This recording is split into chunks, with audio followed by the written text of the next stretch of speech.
Every flashlight in Morro Bay scoured the forest for my missing wife, Gemma. All except his.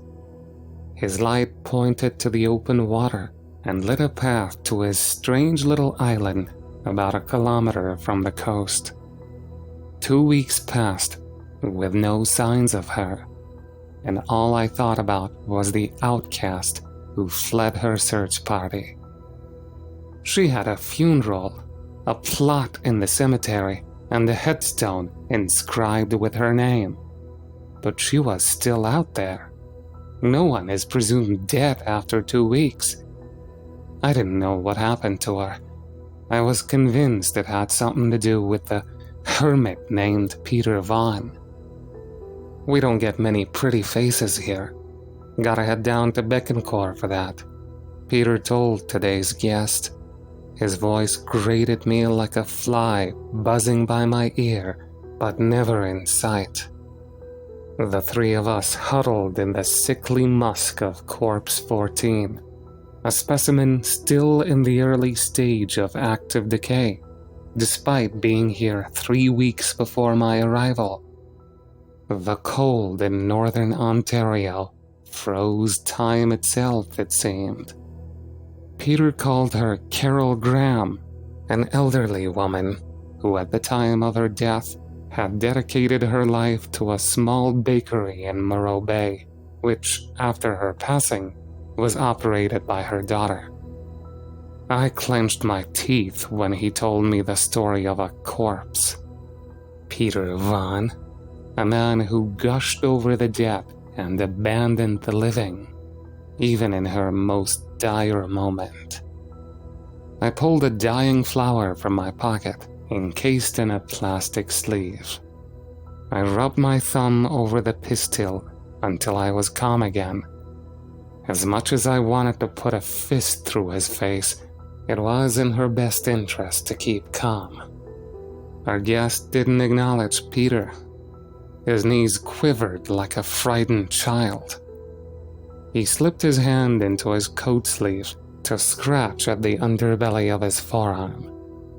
His eyes were expressionless and locked on Corpse 14.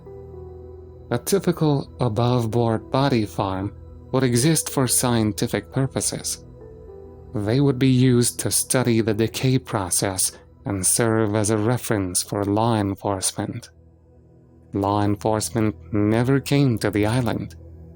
Only 2 types of people paid for a look at Peter's horror show: creeps and creeps pretending to be writers. Our guest that day was the latter. She had a dog. Unfortunately, the dog got hungry before the cops got to her, Peter explained. Corpse 14 had deep gashes through the face that dug into the skull. Its face was unrecognizable, something it had in common with every other corpse I monitored on the southern side of the island. Though I was never permitted to go north of the main cabin, I was sure they were equally mangled. I had no idea how one would acquire bodies donated to science, but these would be the cheap ones a piece of shit farm like Peter could afford. A dog. The guest rattled before slowly twisting his head to meet Peter's eyes. The guy's gurgly voice turned Peter's skin pace white behind his gray-tainted beard. The sight almost allowed my sympathy to crack through my disdain for the man. Almost. "Well, anything else we can do for you?" Peter asked. The guest locked his gaze with Peter for a few more achingly long moments before he turned and swayed southward towards the dock. His knees still wobbled with each step. "What was this guy's name?" Peter asked me under his breath. "Jacob Highsmith," I said. "I hope Jacob doesn't use a pen name. I want to avoid this weirdo's writing like the plague," Peter said with a grin. I reciprocated with an unconvincing chuckle while watching Jacob Highsmith step further down the southbound path. The more I watched him, the less I felt his wobbly knees resembled a frightened child.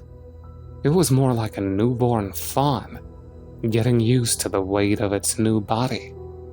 He took the first turn on the path and disappeared into the trees.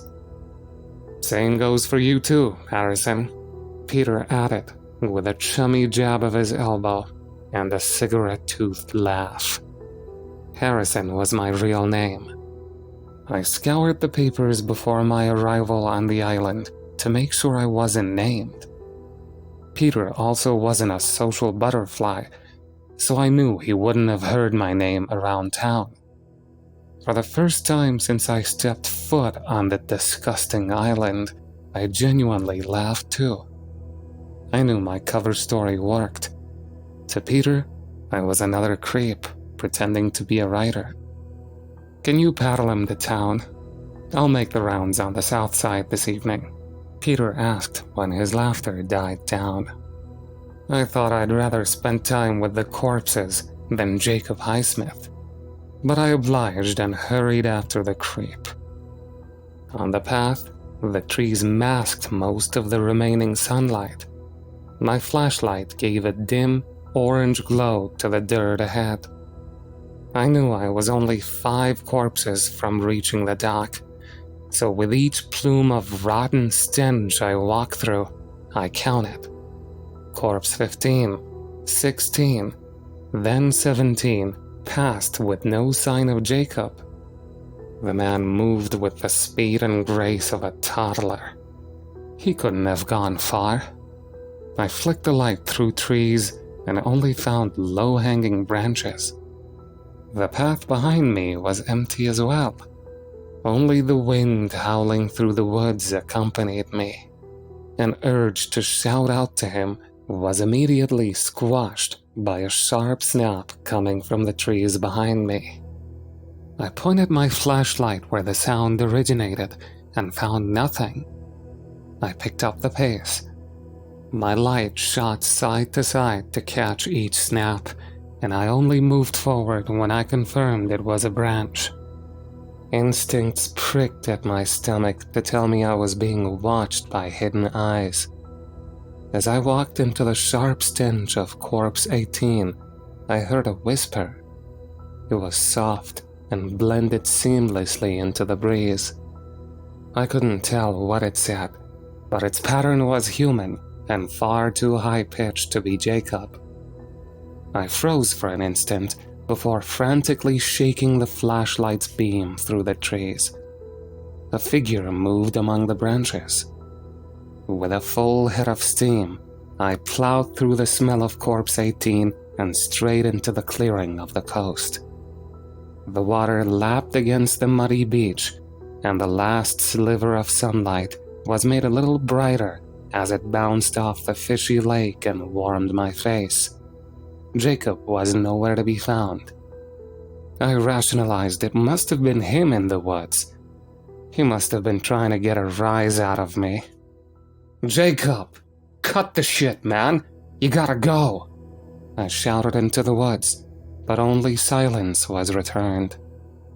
"You've got 5 minutes. If your ass isn't in the boat, you can keep it in the woods." I turned and stepped out onto the dock. Each plank of wood yelped under my weight. I kept my light down to avoid the holes that showed the water below. After a few steps, the dock came to an end. The cleat the boat was tied to only held a rope, severed 1/2 meter from the knot. The small 2-seater that once swayed atop the waves now sat at the bottom of the lake.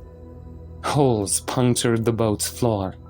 Its edges were beaten and crushed like a soda can. I couldn't believe it. No person could do such damage to a boat. Maybe a bear? But how? The island had no animals, aside from the occasional duck stopping for a rest. I stepped off of the dock and examined the mud for a clue as to what did this. Hoof tracks strung from the edge of the dock among the cluster of shoe prints. I followed the tracks all the way to the tree line until I heard the noise again. This time it was distinct. "I'm so hungry, Dad." The unfamiliar, high-pitched voice of a young boy pleaded to me from deep in the trees behind the bushes. I shone my light over them and only caught a glimpse. A full rack of antlers swayed side to side and vanished back into the shadows. I went back to the dock in the morning. With each step, I surveyed the forest and found no sign of the antlers or children. Had I mistaken branches for a full rack of antlers?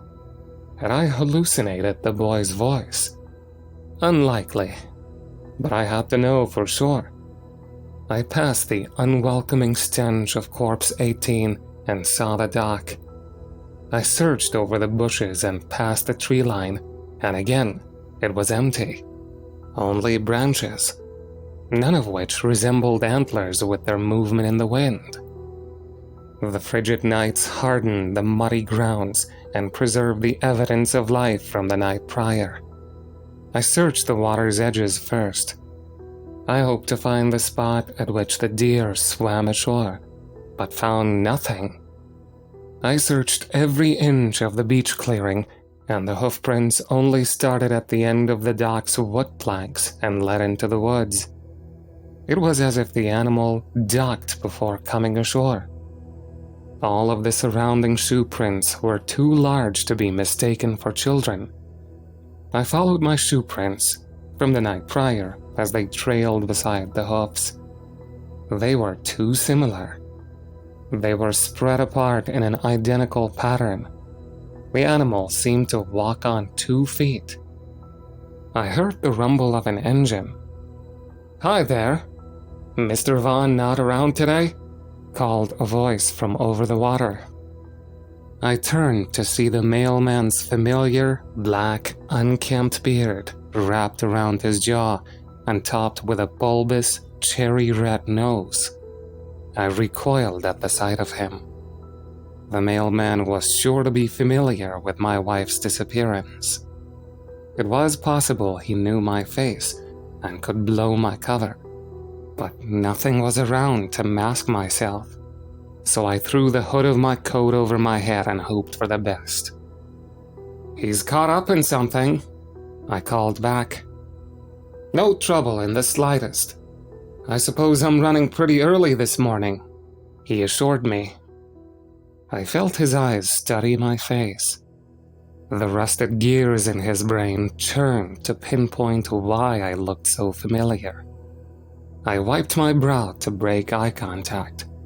He continued. "Anyways, I'm supposed to hand-deliver Mr. Vaughn's mail, but you'll do just as fine, I imagine." He pulled a sealed envelope from his bag.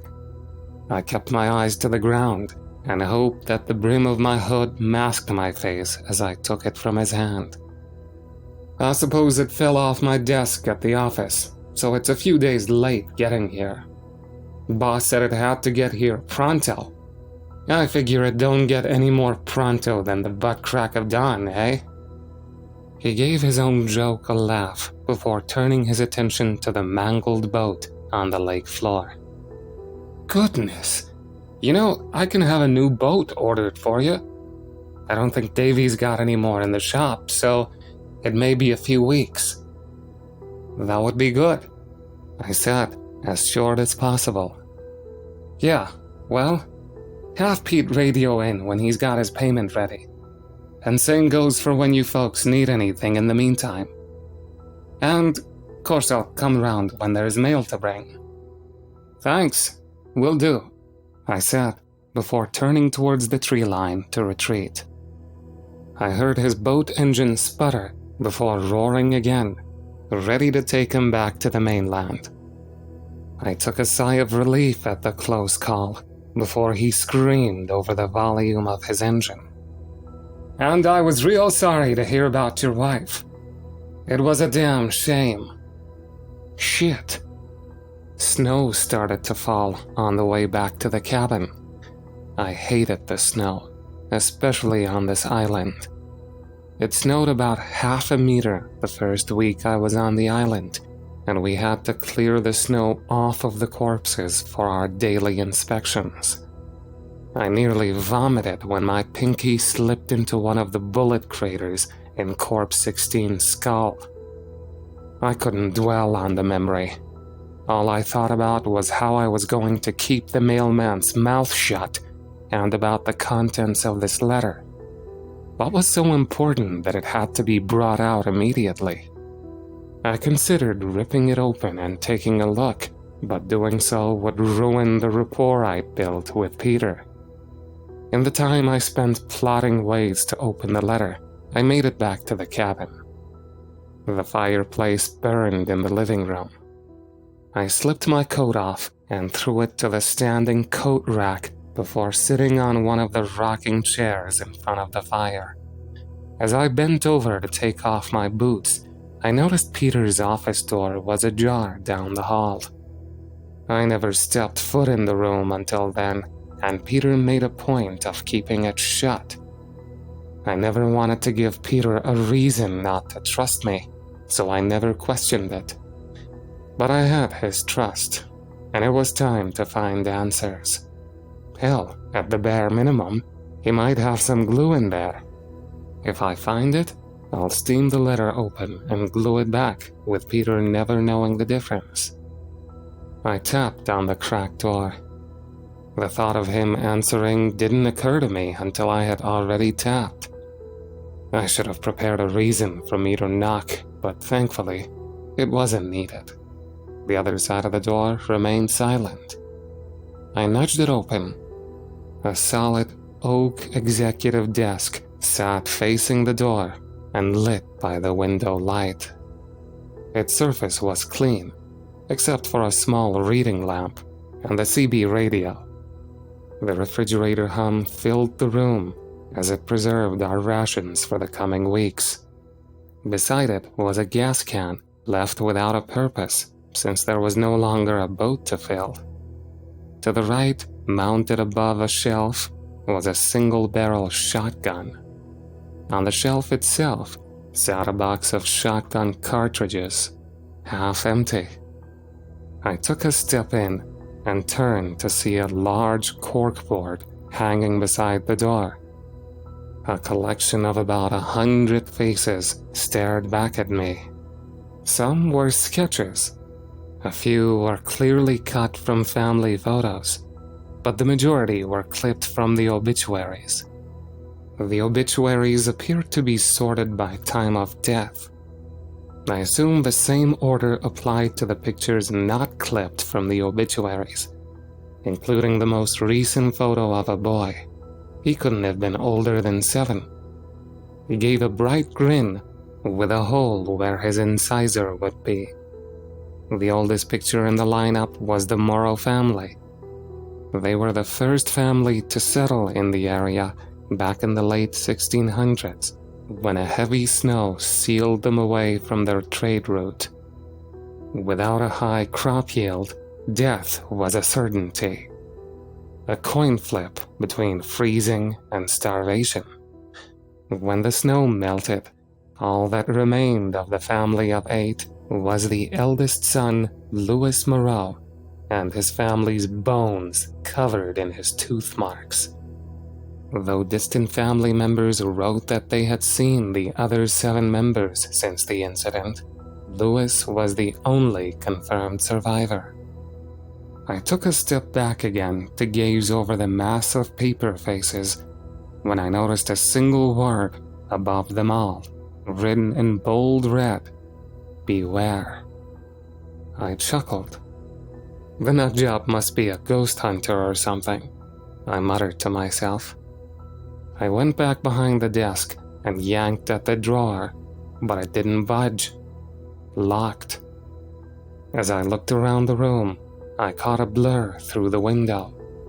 A figure walked into the northern forest, forbidden territory for me. I couldn't tell who it was, but I knew it was human. I pulled the flower from my pocket and rubbed my thumb over the pistil. I knew if Peter had secrets about Gemma, he wouldn't keep them under the same roof as someone he just met. He would keep them in the North Woods, where I wasn't allowed to go. So with every ounce of my being wanting to stay in the cabin, it was in her best interest if I went. So I grabbed my coat and hurried after the figure before the heavy snow set in. The cold pierced straight through my coat. Each step I took down the northern path crunched my prints into the light dusting of snow. I told myself the figure would be around the next corner, but the winding path kept it hidden. I hurried my pace, but whoever I'd seen stayed out of sight. Their footprints kept me from questioning their existence, but it seemed I would never catch up to them. All I found were the corpses. Dark clouds rolled in and suffocated the sunlight. The snow would soon come down like a blanket and cover the tracks. I needed to catch up as quickly as possible. If the path continued to twist, it would be a shortcut through the woods before I met it again. The tree canopy would catch some of the falling snow too. I stepped into the woods and headed north. Branches of snow-capped spruce needles pricked my hands as I shoved them out of my way. The smell of evergreen trees was a far better alternative than the occasional puffs of rot along the path, but I only saw needles. A sharp snap made me jolt before noticing the crushed pine cone under my boot. I laughed it off and continued shoveling branches to my side. The snowflakes grew with each step. The flurry filled the space between the trees. I looked all around me. Branches and snow. Branches and snow. The fog from my panicked breath blurred my vision even further, adding to the suffocation. It's like the woods swallowed me whole, with no hope of escaping. Branches and snow. Which way was north? Which way did I come from? I was in a deep sea of branches and snow. A sharp crack shot to my ears. I jumped and picked up my boot to look for the crushed pine cone, but it was only snow. Whatever made the sound was perfectly hidden by the woods. My lungs sucked in air rapidly and set off a smoke signal, a beacon for whatever staked behind the branches. Was it Jacob? The deer? The hungry kid? Had I gone mad? I was not going to move until I knew, even if it meant being buried alive by the quiet snowfall. I stood until my toes went numb. The more time passed with silence, the more I rationalized. It could have been a branch that snapped under the weight of the snow. The thought put me at ease again. A crunch of snow beneath a heavy step snapped panic through my body. I sprinted through the branches as fast as I could as they smacked against my cold, numb face. They broke as their thin arms tried to hold me back. Stomps and snaps were just behind me. It ran so close I heard it breathe, an echo of my own, but raspy and guttural. The sweet smell of rot hid me. The path was close. I didn't care how close it was, or if I planted my foot right through the corpse's liquefied guts. I needed out of those woods. I stomped at my heels. I felt its breath on the back of my neck. When I felt I was a razor's edge from its grasp, the woods released me. I scrambled backward to ensure I was safely out of reach. Not a single branch moved. The woods were completely silent, as if nothing happened. I took a moment to ease my panic before orienting myself. The scent of rot was still strong, and the snow wasn't deep enough to bury the corpses entirely. but there wasn't a body in sight. I looked around and realized I wasn't on the path at all. It was a circular clearing with a small structure at the center. A shed with a red, rusted door. The aged hasp drilled into the door waved in the wind. The padlock, whose job was to keep the door closed, was missing. I took a curious step toward the building. The pop of the door seal sent me into another panic. I rushed behind the foliage before the shrill squeal of door hinges revealed Peter. I strained my eyes to focus through the snow flurry. His body shielded the contents of the shed before sending it into darkness with the flick of a light switch. He shoved the door shut behind him. He pulled a padlock from his pocket and locked the door before turning and heading on the path to the cabin. The deathly odor was overwhelming. My eyes watered in the pungent stench. I must have been standing right on top of the putrid husk. I vomited. My puddle of bile spattered in the snow at the edge of the forest. It landed in a perfect divot in the snow. I looked closer at the strange divot. It was the perfect shape of a body, posed with its feet together and arms at its sides like all the others. I saw where the shoulders would meet the neck and the round imprint of its head at the top. The dog lies. A gurgly, deep voice lisped in a hushed tone directly into my ear, and I flung myself from the woods. I turned to see the source of the words, and my heart banged against my ribs. Hidden in the shadows of the tree branches and the flurry of snow was a man. The dim light showed the edge of his sunken cheek. He swayed ever so slightly in the dark before turning away to allow the light to shine on the pulpy remains of his face. Such a grisly, mutilated mess of flesh and skull could only be left by a shotgun blast. The run back to the cabin was grueling. I stuck strictly to the path and sprinted until my lungs ached. Mercifully, I made it back to the cabin. I stomped the snow off of my boots at the entry door and hurried to the window to make sure the corpse hadn't followed me. Fire's warm. I jumped at the voice.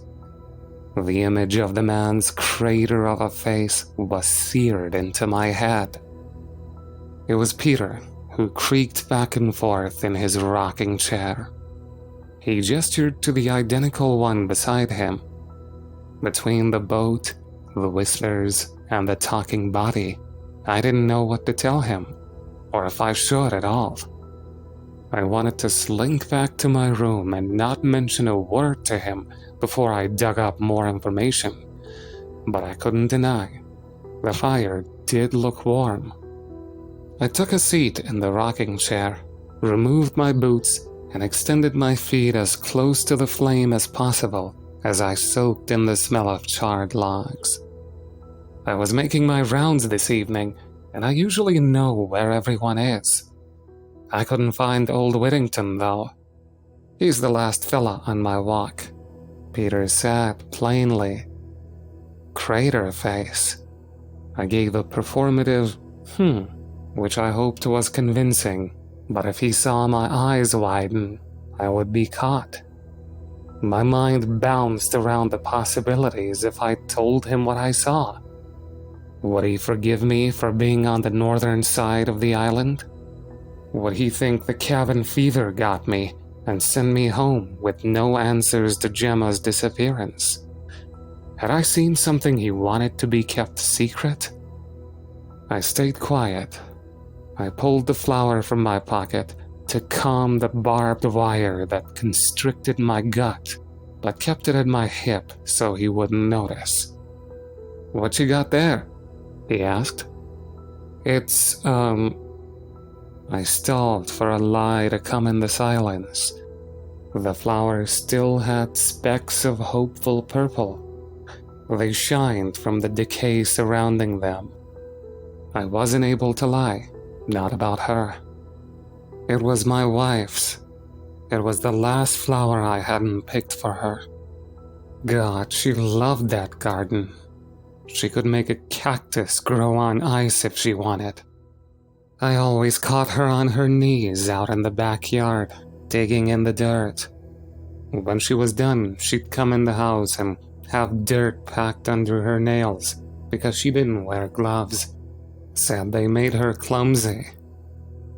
This was the second time I smiled on the island. I took a glance at Peter, and he had a smile hidden under his wiry beard. What do you miss about her? You know, when you're here, Peter asked. I didn't answer though. I was focused on the flower I suffocated in a plastic sleeve. It was such a vibrant purple when I cut it. Now the dots of purple were fleeting. Peter pulled his wallet from his back pocket and opened it to a picture. I squinted to see the picture in detail, and I was sure it was familiar, but I couldn't make it out. I lost my boy a while back. I remember one day he ran in the house, and he couldn't have been more than 6 at the time. But he comes running in, and he says, "Dad, I'm so sorry. Dad, I don't know what happened." He gave a half-hearted chuckle. It seems silly thinking about him so worked up now, but what he did was he'd sent a baseball straight through the garage window. He had this face though, as if the world was about to end, as though he'd caused so much trouble hell would open up and take him whole. It sounds stupid, but that's what I miss. He stared at the small picture in his wallet before continuing. I only made out a familiar, toothless grin on the boy. That's when it clicked. It was the same boy that ended his wall of faces. If I could just see that face again, and really know it's him, you know, then he would say, "Dad." He sniffed. He'd say, "Dad, sorry I've been gone so long." And I would just say, "It's all right, you know," and it would be. He sniffed again and remained silent. I tucked the flower back into my pocket. I was frozen. I racked my mind for the perfect phrase, a meaningful string of words to ease his burden. "I miss her hair," I blurted out. The fire applauded my blunder. He chuckled, a chuckle that rolled into a full laugh as he slapped me on the knee. I started to laugh too. Peter sighed before he continued. "Hey, I'm going to radio the post office. Must have missed the mailman today," he said. I felt the barbed wire tighten again. If he got through to the mailman, he would out me for sure. As much as I wanted to see what was in the letter, I had to sacrifice it. "Actually, it already came. Should be in my coat there," I said. He felt around the pockets of my coat and pulled out the envelope with a thankful nod. On his way back to his office, he placed his hand on my shoulder. "She would have wanted you to make good with the life you have left." He gave my shoulder a couple of assuring pats and dragged my chance at information into his office. I thought back to what the crater face whispered. The dog lies. Peter's door slammed open against the wall. He tore through the living room, bolted through the front door, and into the deepening snow. I stood to watch through the living room window as he cut through the snow and headed south towards the boat dock. With Peter's office door wide open, I had to know the reason he was so terrified. The gun, radio, refrigerator, gas can, and even his board of faces all seemed untouched. But the previously locked desk drawer was left open and stuffed with papers. I pulled out the page on top and started reading. Patrick Whittington, deceased, cancer. Date, November 24th, 2025. Beside the writing was a picture of an old man, and below was a long string of coordinates. I grabbed another page from the drawer. Carol Graham, deceased, surgery complications. Date, October 13th, 2025. Again, below were coordinates and beside was a picture. Only because of the familiar chin was I able to identify her. This was Corpse 14. If this was to be believed, she didn't die at home with a dog. I rifled through the papers, paying close attention to the causes of death. Heart disease, stroke, liver failure, old age, so on and so on. Only a couple of car crashes in the stack could have caused facial damage. The rest were unexplainable. On the desk was the envelope I received from the mailman. The seal was crudely torn open and its insides were removed. I looked around the desk to find the letter it held until I found it alone on the floor. I picked it up and turned it over to read the message. It was the same as the others. Coordinates, a picture of a familiar face, and a message. Jacob Highsmith, deceased, overdose. Date, January 14th, 2025. A full week prior to when he set foot on the island. The sound was faint from within Peter's office. I shoved the letters back into the desk drawer before I slammed it shut and stopped to listen closer. I was alone. My breath and heart worked together to make the only noise in the cabin. This time they were followed by a muffled voice. Without hesitation, I grabbed the shotgun from the wall and stuffed a handful of cartridges into my pocket before sneaking back into the living room. It was empty. It's so cold out here. I'm so hungry. The voice ached. I snapped the gun open, slid a cartridge into the barrel, and clapped it shut again. I wedged the stock into the pit of my arm and listened. The voice had a rattle, like a diamond back. It was him, Jacob Highsmith, the creep who pretended to be a writer the day before. A man who, according to the letter, was dead. Yet, he stood on the other side of the door.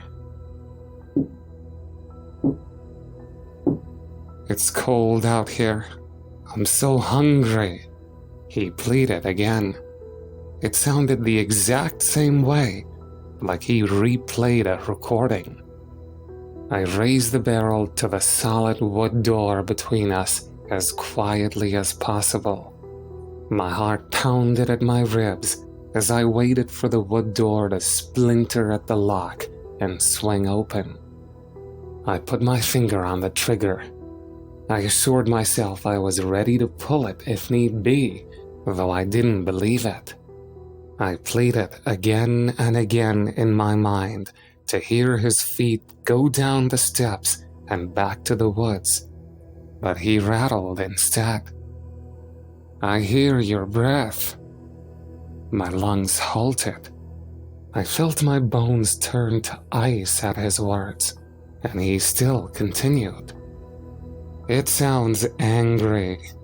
Angry for a long time, he said, before what I only imagined was a chuckle, but it sounded closer to a rasp. Because your flower girl isn't pushing daisies? Again, it rasped. I gritted my teeth and strangled the barrel of my gun to keep quiet while he continued to rasp and hack at my misfortune from the other side of the door. I wanted to open it. I didn't have to assure myself. I wanted to pull the trigger. A sharp crack came from the other side of the door, followed by an immediate wail. "Pushing daisies," it repeated after another crack and wail. This time he sounded different, younger even. A flurry of pops and cracks broke up his laughter. Pop, snap, pop! Through the small gap was a sliver of its shadow. With each crack or pop, it jolted from one side to another, growing, shrinking, growing again. An odor wafted under the door. It didn't smell like death in the same way the corpses did. Instead, it smelled like life. Life that should have died a long time ago. "Daisies, daisies, daisies," it repeated over and over and over again. Each time, its voice groaned from youthful to old, masculine to feminine, raspy to clear, and between each was an inhuman rumble that shook the door. Daisies, daisies. With one final snap, it was silent again.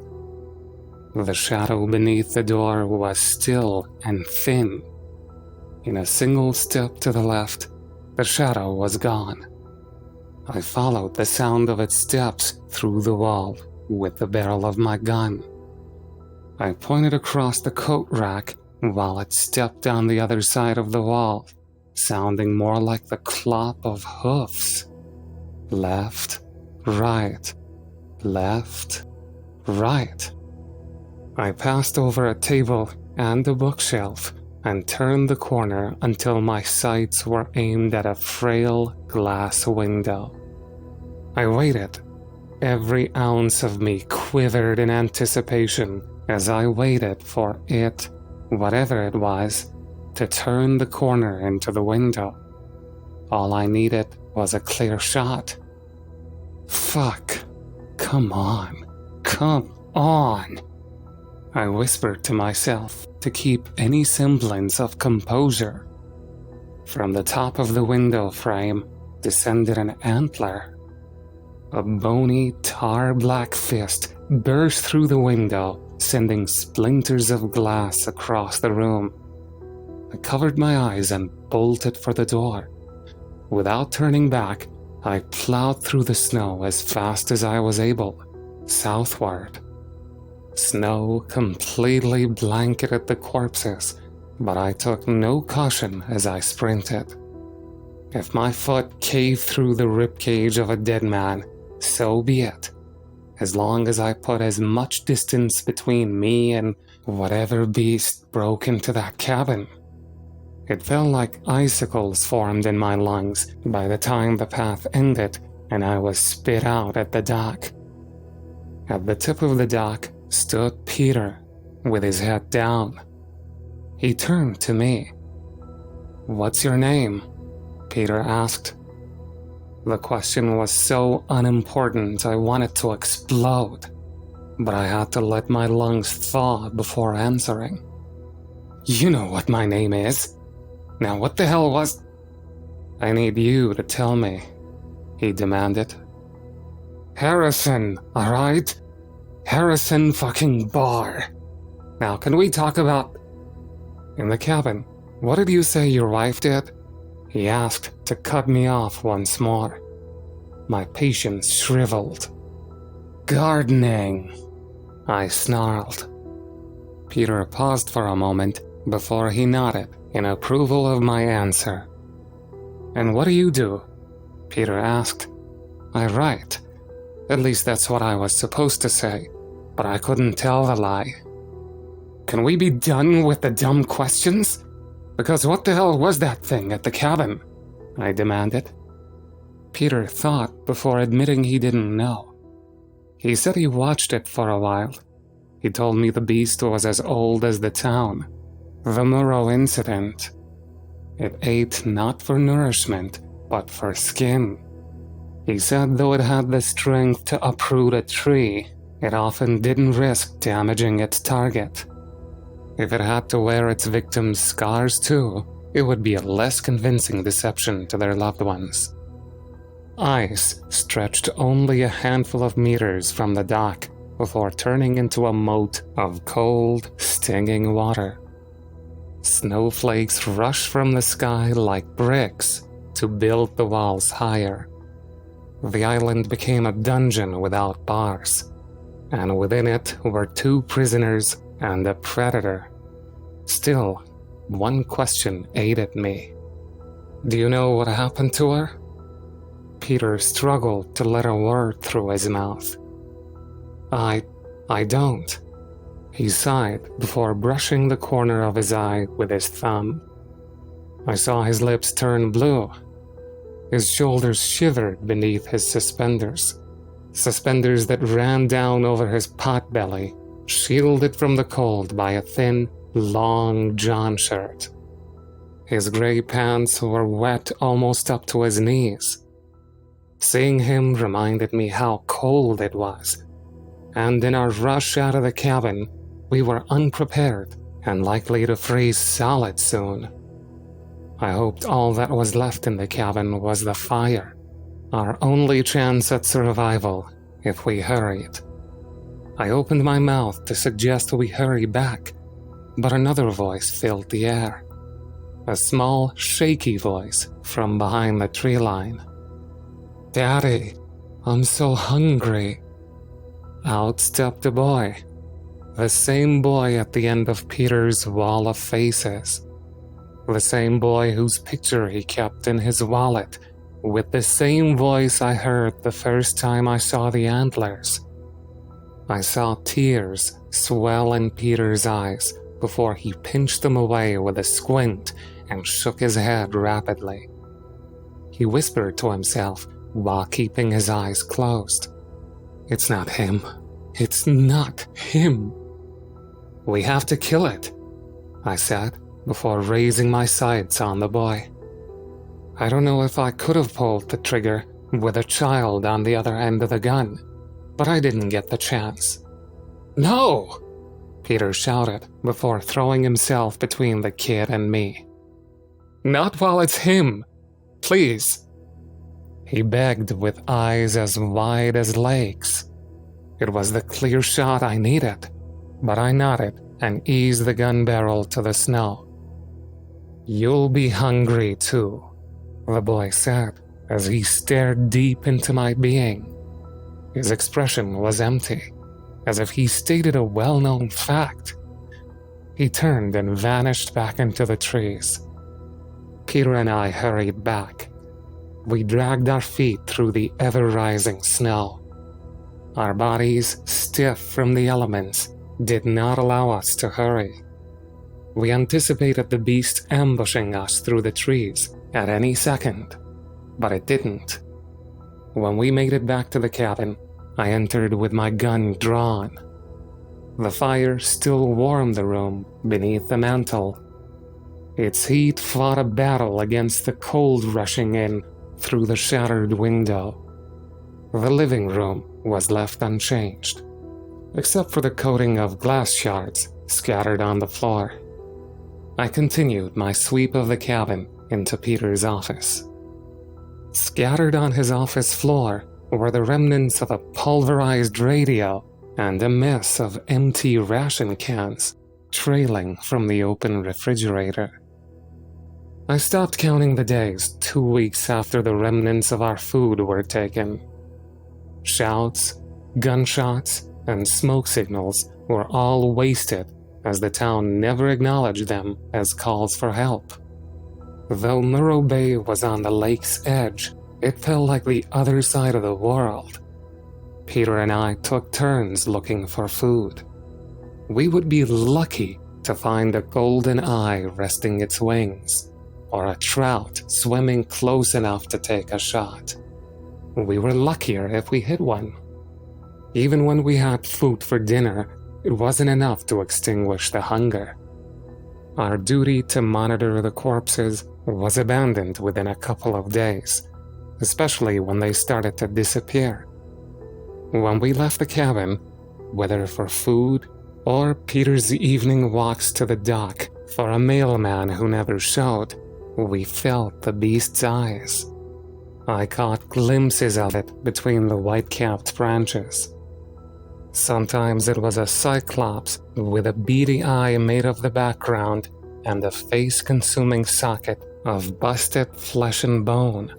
Other times it was a head full of deep red smirks that sliced the natural face away. It hadn't made contact with us since it was Peter's son at the dock. All it did was watch. We spent time in the cabin speculating on what its plan was. Was it studying human behavior to better replicate? Was it keeping us captive to have fun at our expense?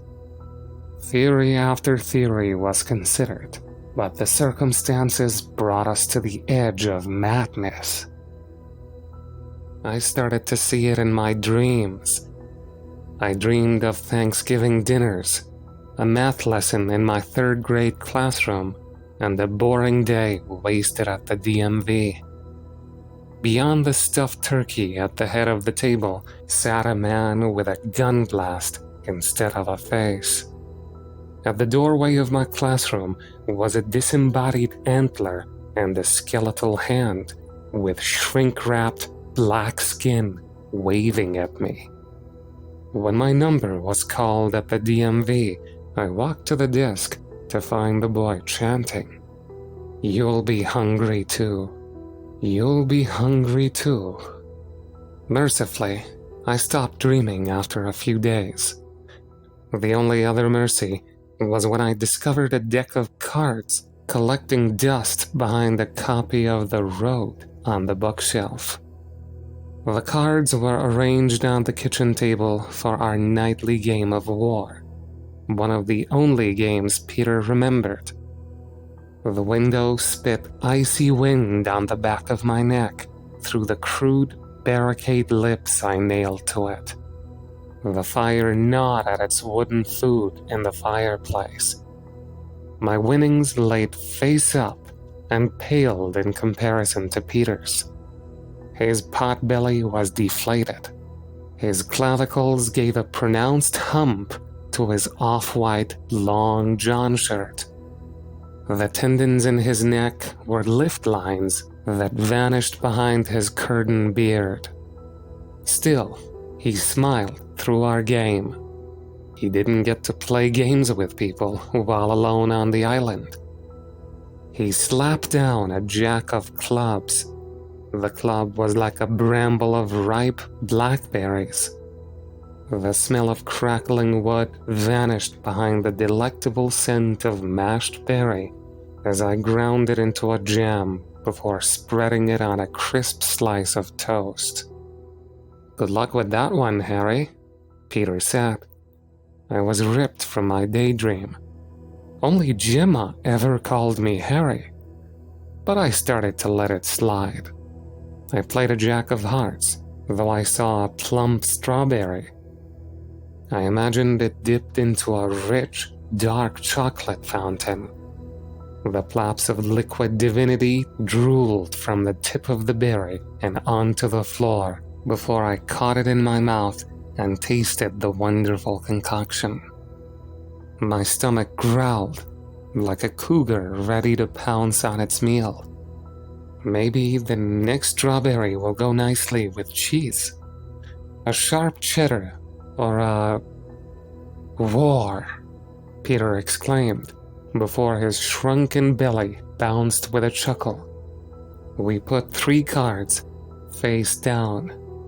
1, 2, 3, war. My 4th card placed face up was a queen of spades.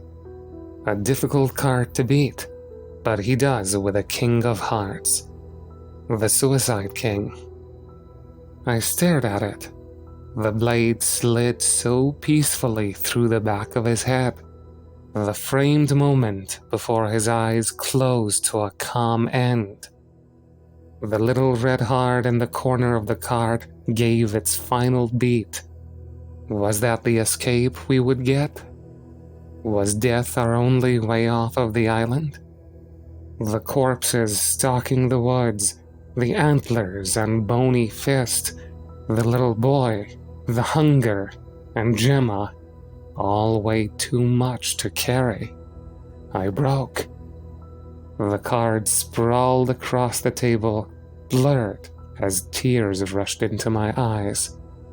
I hammered the table with my fist before I covered my eyes with my palms.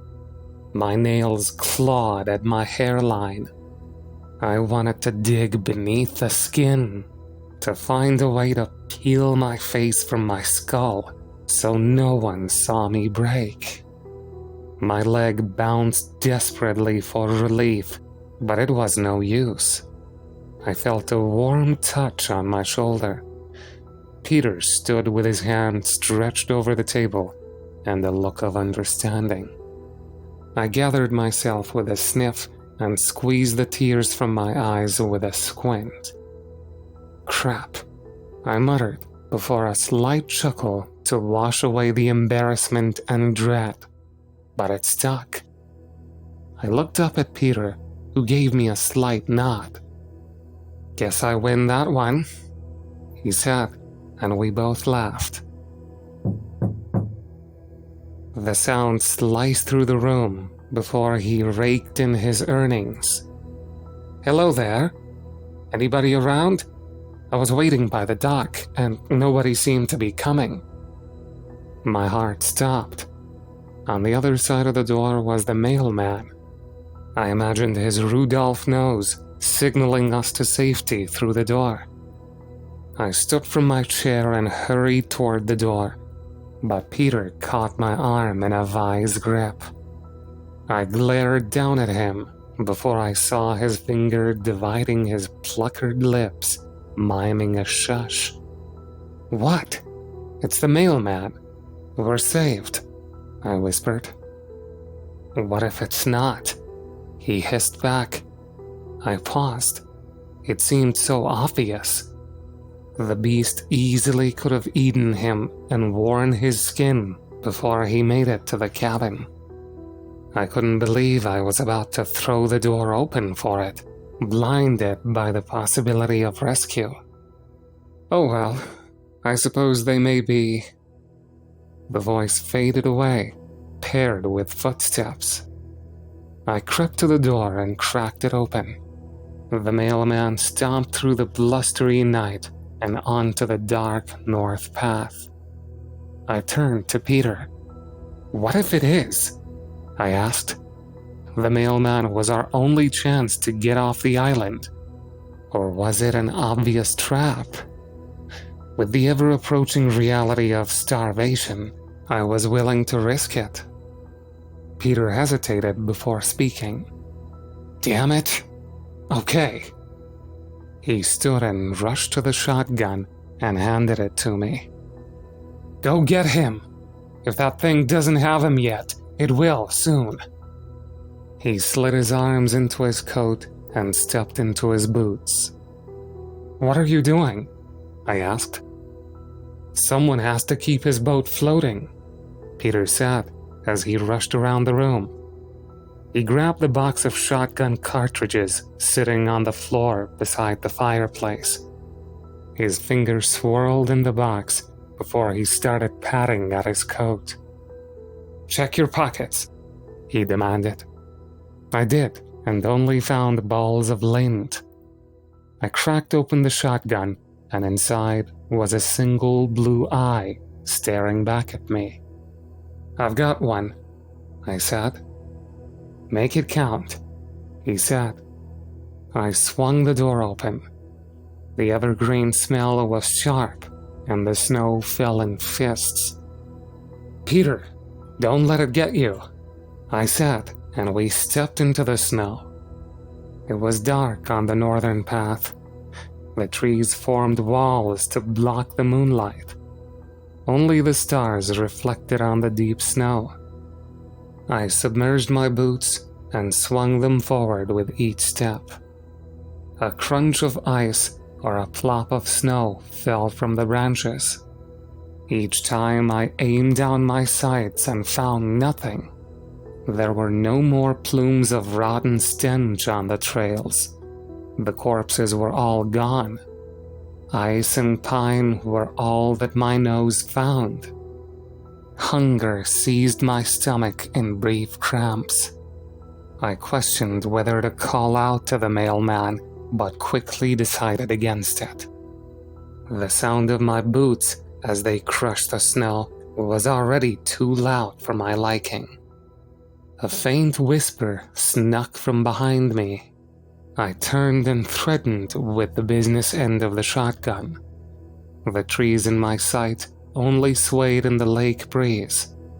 I knew it was a whisper. It was far too familiar. I was ready to fire, but nothing came out of the tree line. I tucked the shotgun beneath my shoulder and continued down the path. The fight against the snow drained me. My stomach snarled and shriveled inside me. Brief cramps turned into long pains.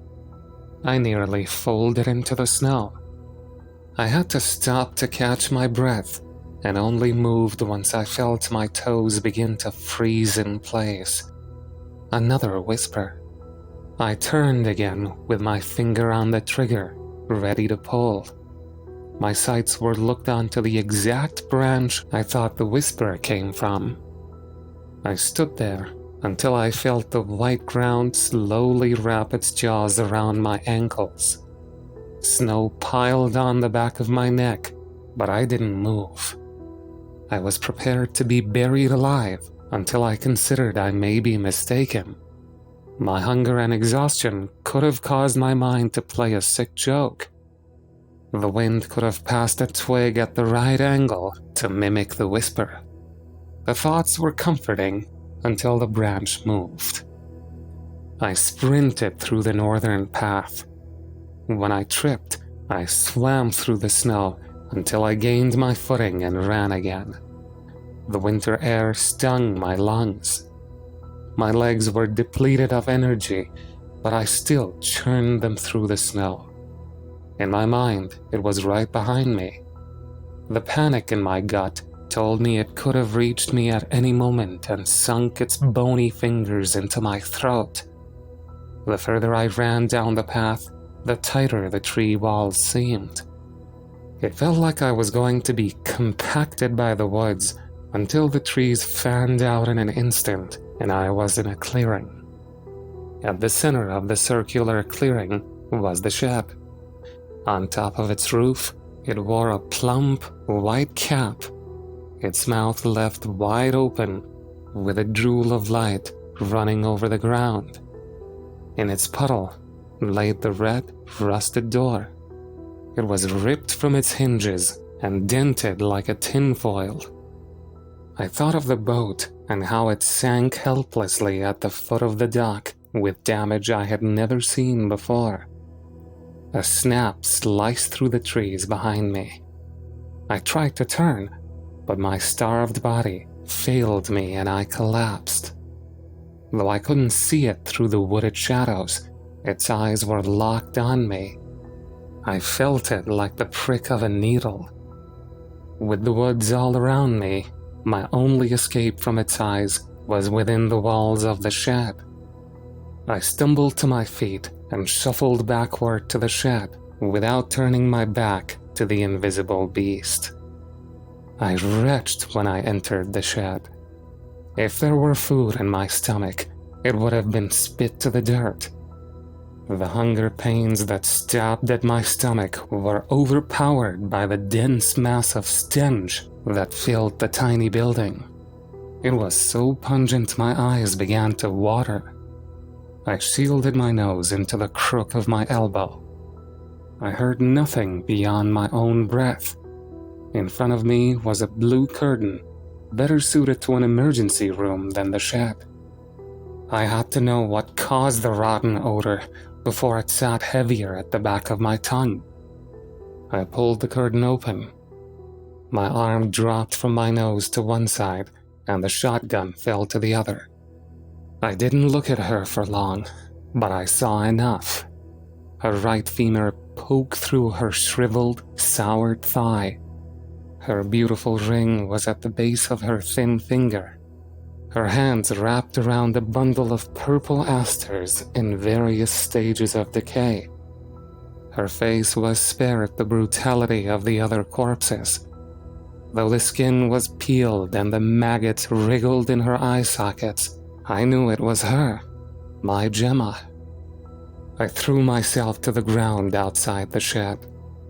On my knees, I screamed down at the earth. My tears fell to the snow and waited to freeze. I banged my fists into the dirt again and again and again until they throbbed. I wanted to punch a grave into the ground and bury myself alive, but my starvation beat my sorrow, and I fell into a somber ball. A voice called to me from the trees. The dog lied. I looked up and saw the mailman stalking at the tree line. I stayed on the ground and watched him. He stood entirely still and without saying a word. "What? What do you mean?" I yelled. He stayed quiet. There was a cracking noise. His shoulder jutted from his torso, and he groaned a guttural, unnatural wail. I didn't see pain on its face. Its screams were a performance, an unnatural showing to burrow its claws into my psyche. Then there was a popping sound. His arm extended until his palm was the same height as his knee, and the beast howled with the voices it had collected. A flurry of snapped bones, popped joints, and a choir of screeches shook the woods as the mailman's skeleton grew to lengths his skin was unable to contain. Flesh fell to the ground in chunks and shreds to show the tar-black skin underneath. Its knees folded backwards, and its feet curled inward and calcified into hoofs. The snapping continued. The mailman's jaw lurched forward, and his upper lip came with it. The skin around his unkempt beard began to tear. The bridge above his plump, rosy nose tore straight across to make room for the pale, skeletal snout. Points grew from his scalp until a full rack of antlers surfaced. It stepped towards me. I fumbled into the shed and got my grip on the shotgun before I bolted for the tree line. I ran forever through the trees before I found the northern path again. I swayed the gun in all directions in anticipation of the beast barreling through the forest before I realized it was not chasing me. It stayed at the shed. My eyes were saucers. My chest heaved desperately and my fingers constricted the snow, waiting for the unbearable panic to subside. I reached into my pocket and pulled out Gemma's last flower. I rubbed over the plastic hump. The stem was squishy, soaked in age. The petals flushed their bright purple specks for a total deathly brown. "Make good with the life you have left," I muttered the words with a scoff. "I can't make good without justice, and my Gemma would get hers." I stood up and left the dead flower in the snowy pivot I created before I marched back to the cabin. With the shotgun in hand, I only thought of one thing. The dog lied. The flakes fell harder with each step I took towards the cabin. My feet went blue as the snow poured over the walls of my boots and melted into a puddle. The numb scent of winter was interrupted by a subtle smoke. It was a smoke that filled the gaps in the air between flakes and trees the further I walked. A warm light made the shadow branches whip in the woods. I emerged from the path and into the bright light The cabin was engulfed in an inferno. A beacon of black smoke stretched into the night sky. Flames crashed through the open windows and through the front door onto the porch. The fire roared as it destroyed the cabin. A shadow figure stood in front of the bright flame. In one hand was the gas can left next to the fridge, and in the other was a manila folder with paper faces sticking out of the sides. He turned to face me. Postman's boat was all torn up. Figured this was our last chance. No way the town can ignore this, Peter said. He stopped for a moment after looking at me. I was coated in hate. I wanted his blood on the snow. I wanted my justice. He spoke again. "That is you, right, Harry?" I stomped up to him and smashed the butt of the gun into the bridge of his nose. He fell to the ground. Blood immediately spilled from the gash. He was stunned when he looked up at me. I aimed the shotgun at his chest. "You lied to me," I said. He thought before he hung his head. Blood started to drip from his chin. "I know this don't look good, but I was saving her. Saving you. By letting her rot in a fucking shed, you piece of shit. I've been sick wondering where she is.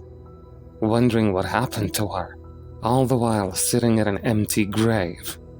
That's all you left me. An empty fucking... They're all empty. Every one of them is empty," Peter snapped back. He sighed before he continued. "Every time I got a letter from the city, I would go to the gravesite to dig it up before it did. I would bring it over here where I'd make them unrecognizable, so their face can't be used to lure grieving loved ones into the woods, because that's what that monster does." "Why not tell me?" I asked. "I told the city. I wanted her loved ones to have some closure. I knew it couldn't be enough. It was all I could do." The gun felt heavier, but I still aimed for his heart. He continued. "Whenever I got to the graveyard, I heard it. I counted on it each time. It was my boy's voice telling me, 'What kind of sick person digs up a grave?' Or, 'I hate you. I'm glad I'm not your son anymore.' Anything it could say to get in my head, to make me stop." A tear slid down his cheek. He brushed it away quickly while clearing his throat. "How, I had to know the answer, but the question was stuck in my chest. He answered it anyway. "I found her at the bottom of the hill with her leg broke real bad. She was gone when I found her. I heard my boy's voice come from the woods around us, and it was close. No one else was even in earshot. I just knew I could make it to my boat with her." I lowered the gun. Peter whipped the blood trail from his nose with the palm of his hand. He put a hand on the ground to give himself leverage to get up, but he stopped. His eyes met something behind me. Something so foul it forced his chest to convulse and his eyes to swell with fear. A gentle hand rested on my right shoulder. "I missed you so much, Harry." I knew it was impossible to hear it, but yet it was there. I longed to hear her voice again. It was like the events of the past few weeks hadn't happened, as if she came home after her hike, like all the hikes before. The heat from the cabin became unbearable, knowing Gemma was behind me. I started to turn, but the illusion cracked when I saw her hand. Her soured skin retreated from the base of her nails. Each knuckle of her fingers were bold humps, with splits in the skin showing the white inside, and at the base of her ring finger was her ring. I wouldn't dare turn all the way around. The thought of staring at maggots where her eyes once were made my stomach contort. I wanted to live with her voice for a little longer. "You're doing the right thing," Gemma said to me. She gently rubbed her skeletal hand against my shoulder. "Don't listen to it, Harrison. This is what it wants," Peter pleaded. The flames roared louder behind him. Sweat beaded on my forehead. The final shotgun cartridge sat in the barrel, ready to fire. "The dog took my bones, Harry. Took them and hid them from you. He left you with only dirt to mourn," Gemma stated. My anger returned when I pictured the empty dirt beneath her headstone. I took aim again, this time for Peter's head. The trigger felt flimsy against my finger. Justice was a finger press away. Peter desperately shook his head as he pleaded with me to put the gun down. Sirens wailed in the distance. "It's them, Harrison. We can make it out of here. They saw the smoke," Peter said. I heard a guttural growl from behind me. "You must be so hungry, Harry," Gemma said. Her words flushed the adrenaline from my body, and all of my attention was back on my stomach. I wasn't hungry. I was starving. "Put the dog down. Then it is just meat. It would cook so well in the fire," it said in Gemma's voice. It hit me. Peter's wall of faces that dated back to the Murrow cannibal incident. It took our rations from the cabin. It kept us hungry and tried to drive us mad with the corpse stalking us in the woods. It never wanted to kill us. It wanted us to eat each other. It wanted to replicate. The sirens sounded distant. Peter had a look of acceptance, as if he knew they were too late. Peter spoke. "I knew who you were before you came here, Harrison. I was so alone after my boy passed. I just wanted to help you. I know what I did seems awful. I still want to help. If that means killing me, then so be it. I got nothing to live for. Just please, aim for my face. I can't let it take me like it took my boy. Harry, please. He took me from you," Gemma pleaded. She sounded so helpless. My Gemma. I pulled the trigger. Bang. I couldn't hear the sirens anymore. I couldn't hear the fire or the voices of Peter and Gemma. Only a ring consumed my right ear. A ring so shrill I fell onto my hands and knees. The ring rattled my brain into a piercing migraine. I tried to keep the pain at bay with my closed eyes, but it didn't help, so I opened them. A few centimeters in front of me was the shotgun lying in the snow. The gunfire smoke coated my open mouth. Beyond it, in the light of the fire, was a manila folder. Its insides of faces were free. They spread over the ground and were scattered to the wind.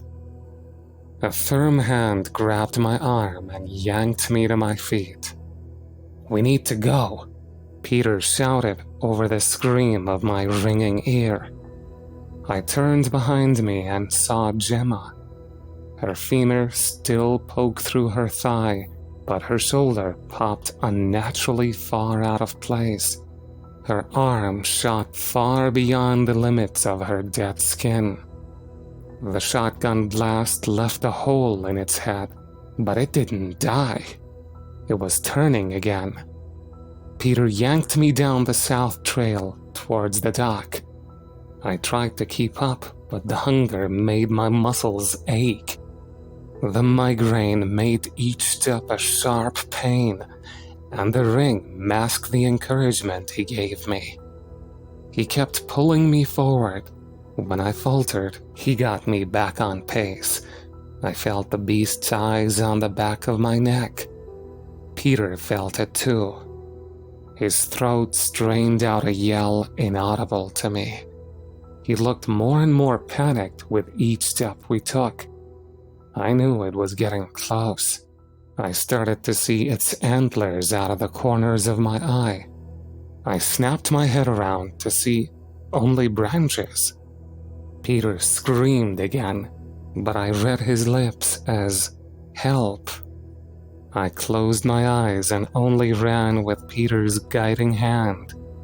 I ran as hard as my emaciated body would carry me, but it had enough.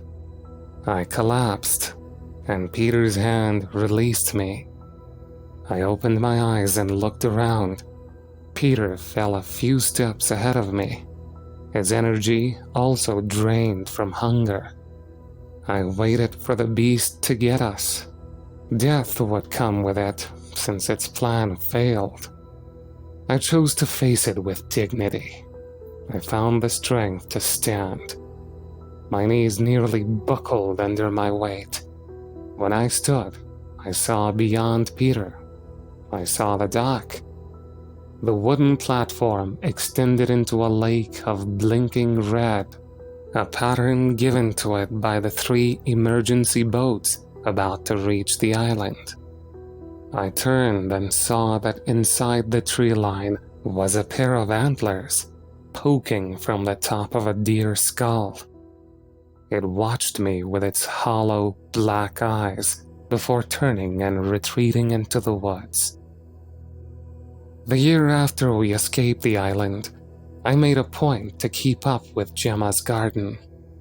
I wasn't a natural by any means, but I was able to get the purple asters to bloom. Some mornings I sit on the back porch with a cup of coffee to warm my palms, and I watch them. I never fully regained my hearing, but I imagine the chickadees singing. Sometimes I imagined seeing her on her knees in the garden. I imagined she dug her bare hands into the dirt to give a nest to her next flower. One morning I sipped the sweetly bitter coffee and peeked through the steam to the forest at the edge of my backyard. Something stood behind a tree trunk. I squinted my eyes to get a better look at it. I didn't have to imagine that morning. It was her. But as she stepped out into the morning light, I saw the specks wriggle where her eyes used to be.